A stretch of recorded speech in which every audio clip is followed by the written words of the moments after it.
ahead, sir. Yeah, I was just going to say, Ian is younger than me, and he's thinking about this stuff in a really wise way. When you guys were talking about that, it kind of made me think like that mindset is a mindset of contentedness. You're not looking to just buy a house, make a quick profit, and then leave, but you're there for the long haul, thankful for what the Lord's given you.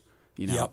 And you know what, Seth? That's exactly what I take out of conversations like that. Yeah. So I knowing that, it's so easy for me to say to somebody like Ian, hey, Ian, don't worry about it. You're going to be in great shape. Right. You can hear, this is somebody in today's world, 22 years old, that's willing to live in one room. Yeah.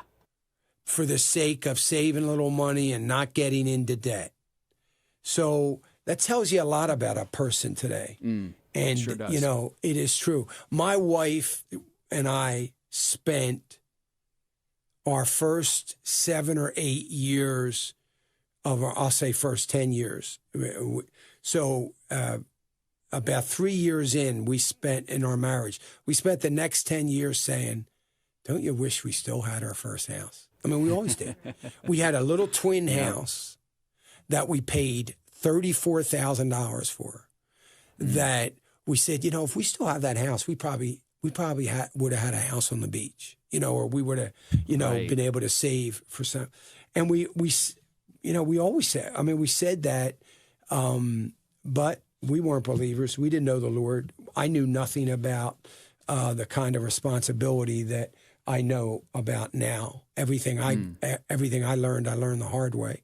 So, but yeah, you hear about that so much. I always say that about Kay. Kay is one of the most responsible young people. By the way, today's his birthday. Yeah, happy birthday, Kay. Yeah. But one of the most, he's our senior producer there here in the media, in the ministry, folks. But he is fanatical about his debt. He was always working to pay his mortgage off, to work work whatever he's got to do whatever he's got to do to earn some extra money and more money, and just all for his family and debt.